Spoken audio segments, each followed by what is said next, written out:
1절부터 9절까지만 같이 보도록 하겠습니다. 사도행전 9장 1절부터 9절까지입니다.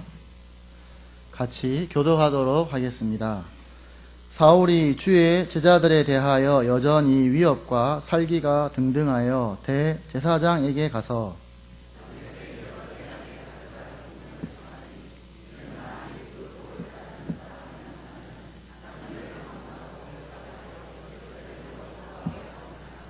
사울이 길을 가다가 다메섹에 가까이 이르더니 호련히 하늘로부터 빛이 그를 둘러 비추는지라.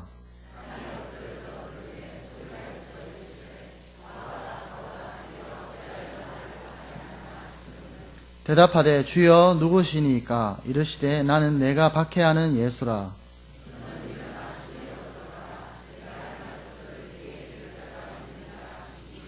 같이 가던 사람들은 소리만 듣고 아무도 보지 못하여 말을 못하고 서 있더라.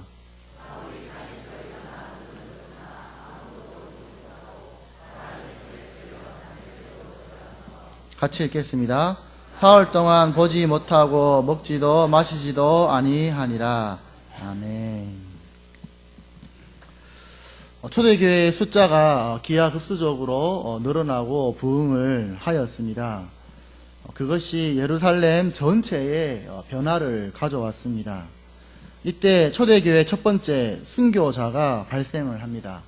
그는 스데반이라는 집사였습니다. 그는 사도들에게만 임하였던 권능을 덧입고 사람들에게 복음을 전하다가 돌에 맞아서 죽음을 맞이하게 됩니다. 이쯤 되면 교회가 아주 심각해질 수 있다라는 생각이 듭니다.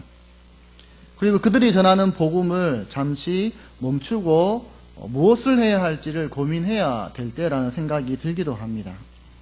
그러나 교회는 오히려 복음의 열정이 식어지지 않고 더 타오르는 것을 볼 수가 있습니다. 이 순교로 말미암아 교회는 대대적인 박해를 받기 시작했습니다. 그 박해의 주동자는 다름이 아니라 오늘 본문에 나오는 사울이었습니다.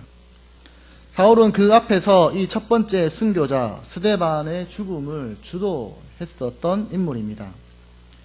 그가 가지고 있는 그 분을 참지 못하여 그는 남은 교회도 남겨두지 않고 멸하기 시작했습니다.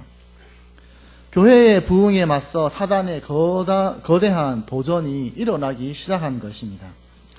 요즘 우리가 계시록 큐티를 하고 있는데요. 성도들을 핍박하는 사단의 무리와 같다라는 생각이 들었습니다. 계시록 11장 7절에 보시면 그들이 그 증언을 마칠 때에 무적행으로부터 올라오는 짐승이 그들과 더불어 전쟁을 일으켜 그들을 이기고 그들을 죽일 터인즉. 마치 교회는 이제 생명력을 다하여 더 이상 힘을 잃어버린 것처럼 여겨졌습니다. 그러나 놀랍게도 초대교회 성도들은 흩어져서 계속해서 복음을 전하였습니다. 오늘 본문에서 사울은 여전히 살기가 등등하다 하고 위협적이다라고 설명을 하고 있습니다. 근데 여러분 여기서 사울이 기세가 등등하고 위협적인 것은 예수님의 제자들에게 그러했다라고 오늘 본문은 자세히 보면 기록하고 있습니다. 누가가 주의 제자들이라는 표현을 쓴 것에 우리는 주목할 필요가 있다라는 것입니다. 부흥하고 있는 교회에 대항하여 일어나는 사울의 내적인 갈등이 여기에서 표현되어져 있습니다. 부흥하는 자들에 대한 질투와 또 자기 세계 속에 갇힌 그 열등감을 표현하는 언어입니다. 그리고 그 살기와 위협은 여전히라는 부사를 통하여서 이 박해가 계속해서 지속될 것이라는 것을 또한 암시하고 있습니다. 그런데 저는 묵상하면서 이 여전히라는 말 속에서 이미 반전이 숨어 있구나라는 것을 느낄 수가 있었습니다. 사울의 이런 살기와 위협은 이제 마음에만 머무는 것이 아니라 행동으로도 옮겨지는 것을 알 수가 있습니다. 사울은 공문을 받아 이제 아예 공식적으로 예수님을 믿는 모든 사람을 잡아서 예루살렘으로 데려오려는 작정을 하였습니다. 여기까지 우리가 알 수 있는 바울의 모습은 자신감이 넘치고 혈기가 왕성하며 의로운 분노에 사로잡힌 인물임을 알 수가 있죠. 그리고 그의 이런 열정은 멈추지 않을 것처럼 보입니다. 이런 사울을 오늘 본문 속에서 예수님께서 사로잡는 것을 볼 수가 있습니다. 사울은 이 공문을 가지고 다메섹으로 가고 있습니다. 예루살렘의 박해로 말미암아 많은 교인들이 흩어졌는데 그때 많은 그리스도인들이 이 다메섹으로 도망을 하였습니다. 사울은 이 사실을 알고 있었고 공문을 가지고 더욱 당당히 그들을 잡으러 갔던 것입니다. 사울은 이 다메섹으로 가는 이 길에 가장 자신감이 있었고 가장 당당하였습니다. 왜냐하면 자신의 생각과 그 열정을 공식적으로 인정해주는 문서를 가지고 있었기 때문이죠. 이제 아무도 그를 막을 수 있는 사람이 없었습니다. 이 자신만만한 사울을 사로잡는 예수님은 오늘 어떻게 찾아오시는지를 함께 살펴보면 좋겠습니다. 그것은 바로 빛으로 그를 둘러 엎으셔서 사울을 사로잡는 것을 볼 수 있습니다. 예수님은 사울을 찾아오실 때에 빛으로 오셨습니다. 예수님이 찾아오실 때는 여러 가지 다양한 방법으로 찾아오시죠. 베드로로 만날 때는 업으로, 기도하는 자들 가운데는 성령의 불로 찾아오셨습니다. 그러나 이 사울에게는 빛으로 오신 것을 볼 수 있습니다. 빛의 본질은 어두움을 밝히는 것입니다. 예수님이 빛으로 사울에게 오신 이유는 사울이 지금 너무나 크고 짙은 어두움 가운데 있다라는 것을 말해 줍니다. 태초에 이 세상이 흑암과 혼돈으로 있을 때에도 예수님은 빛으로 오셨죠. 예수님이 성육신 하셔서 이 땅에 태어나실 때에도 그분은 별로서 이 땅에 오셨습니다. 이 세상의 어두움을 밝히는 유일한 무기는 바로 다름이 아니라 빛이라는 것입니다. 어둠을 상대하여 칼을 휘두를 수가 없습니다. 그 어두움을 이기기 위한 유일한 도구는 빛 말고는 없다라는 것입니다. 예수님은 지금 사울에게 네가 지금 어두운 가운데 있다라고 말씀하십니다. 사울이 얼마나 짙은 어두움 가운데 있었는지 그 빛은 사울의 눈을 잃어버리게 만듭니다. 어두움이 짙을수록 작은 빛은 더욱더 크게 빛나는 법이지 않습니까? 여러분 아십니까? 사울은 자신이 지금 빛 가운데 행하고 있다라고 생각하고 있었습니다. 왜냐하면 기독교인은 그가 믿는 하나님을 모독하는 자들이었고 그가 섬기는 유대교의 치명적인 해를 입히는 이 땅에서는 절대 존재해서는 안 되는 종교로 여기고 있었기 때문입니다. 그는 그야말로 빛 가운데에서 행하는 자로 스스로를 생각하고 있었습니다. 그는 한편으로는 자기 스스로의 하나님 입장에서 너무나 의로운 사람인 것이죠. 그리고 많은 유대인들은 지금 사울이 너무 잘하고 있다라고 생각을 하고 있었습니다. 말 그대로 자기 자신과 사람들이 비추어지는 빛을 그는 받고 있는 것이죠. 그러나 자기 자신과 사람들이 비춰주는 빛은 하나님이 비춰주시는 빛에 비하면 너무나 완벽한 어둠이었다라는 것입니다. 그렇기 때문에 사울은 이 빛에 그의 시력을 잃어버립니다. 혹시 여러분 자신이 지금 사람들이 비춰주는 빛 때문에 자신이 빛 가운데 있다라고 생각하고 있지 않습니까? 일이 잘 되고 성공하고 있는 것처럼 느껴져서 자신이 지금 빛 가운데 있다라고 생각하고 있지는 않습니까? 그러나 여러분 예수님의 빛이 비추어질 때 우리가 있던 곳이 곧 어둠이었다는 것을 알게 된다라는 것입니다. 그리고 그때가 바로 하나님의 큰 은혜의 시점이라는 것입니다. 우리는 날마다 말씀의 빛을 비추어 주시기를 간절히 기도해야 될 줄로 믿습니다. 말씀이 없으면 우리가 빛 가운데 있다고 우리는 착각하기 쉽습니다. 항상 말씀의 빛을 우리에게 비춰 우리가 항상 예수님의 빛 가운데 있도록 애써야 될 줄로 믿습니다. 그러면 여러분, 예수님께서 이 사울을 빛으로 사로잡는 이유가 무엇이겠습니까? 그것은 예수님의 말씀 속에서 알 수 있습니다. 4절부터입니다. 사울아 사울아 내가 어찌하여 나를 박해하느냐. 대답하되 주여 누구시니까. 이르시되 나는 내가 박해하는 예수라. 예수님께서 사울에게 빛으로 나타나신 이유는 사울이 거하고 있는 그 어두움이 바로 예수님을 박해하는 것이다라는 본질을 보여주고 있는 것입니다. 우리의 모든 사역과 섬김의 핵심은 예수님을 드러내는 것이어야 될 줄로 믿습니다. 우리 사역의 핵심이 숫자적 부흥도 아니며 일이 잘 되어지는 성공도 아니며 재정적인 유익도 아닌 줄로 믿습니다. 우리가 하게 되는 모든 것의 중심은 바로 예수 그리스도여야 될 줄로 믿습니다. 만약 그러지 못하다면 우리는 여전히 예수님을 박해하고 있는 것입니다.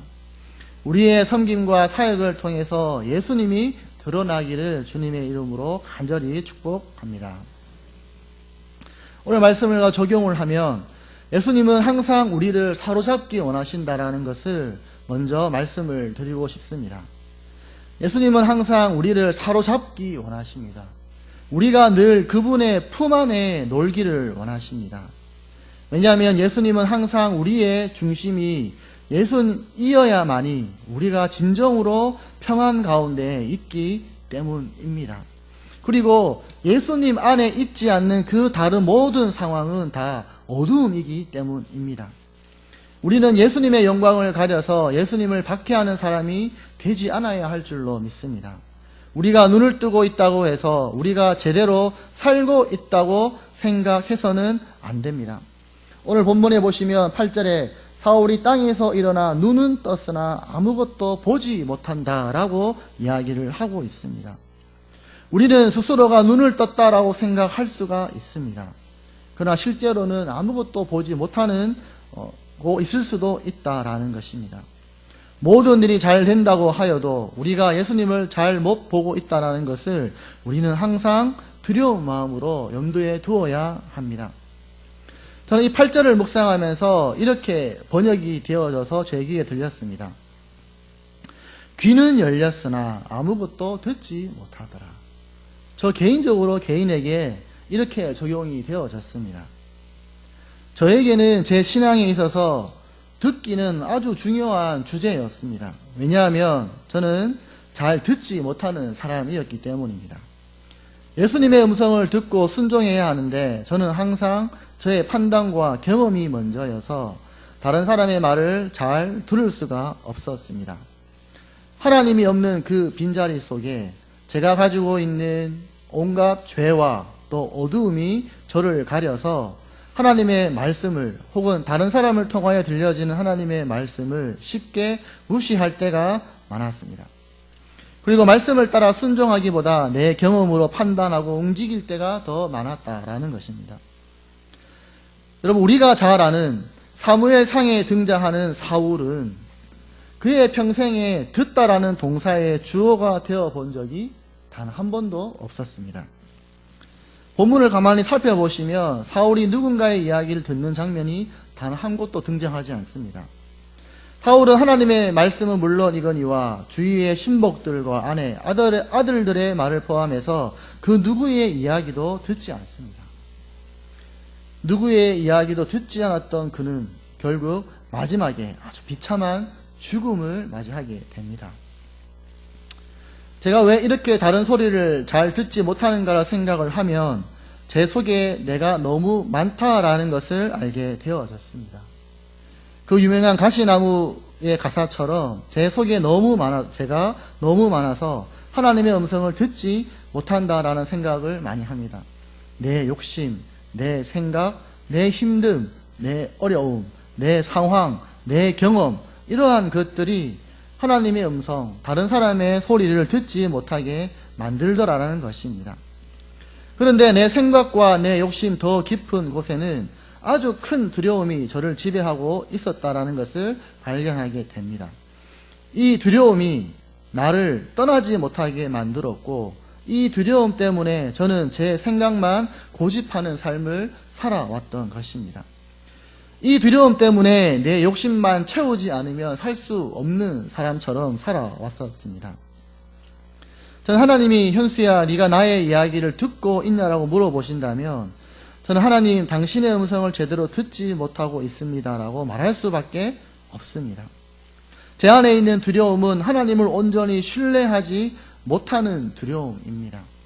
하나님이 나를 어디로 인도하실지 모른다라는 두려움이 저를 사로잡고 있어서 그 두려움을 물리치려 할 때에도 자동문이 스스로 닫히듯이 하나님의 음성을 거부하는 저의 모습을 발견할 때가 많다라는 것입니다. 지금도 저는 하나님의 음성을 들을 수 있게 해달라고 계속해서 간청하며 기도하고 있습니다. 저의 아주 큰 기도 제목 중에 하나입니다. 들으면 되지라고 여러분들은 생각할 수 있지만 저에게는 듣기가 참 쉽지 않다라는 것을 많이 느낍니다. 마치 하나님의 음성이 들릴 때 네 하고 주님을 향하여 달려가는 것이 아니라 나도 모르게 자동 반사적으로 반대 방향으로 달려가는 제 자신을 보게 됩니다. 하나님께서 나를 붙들어 주시지 않으면 일어날 수 없는 일들이죠. 여러분, 우리는 생각보다 예수님을 사랑하지 않을 때가 많이 있습니다. 생각보다 고집이 셉니다. 남들 하는 만큼의 신앙이 아니라 하나님의 음성을 듣고 그 음성을 따라가는 용기와 담대함이 때로는 우리들에게 너무나 부족하다라는 생각이 들 때가 많이 있습니다. 바울은 눈을 떴지만 보지 못하였습니다. 혹시 우리 가운데에도 자신감과 자아에 묻혀서 눈은 뜨고 있다라고 생각하고 있지만 진짜 어디로 가야 할지를 알지 못하는 분들이 있다면 이 시간 하나님의 강권적인 은혜가 임하기를 주님의 이름으로 축복합니다. 기도 드리겠습니다.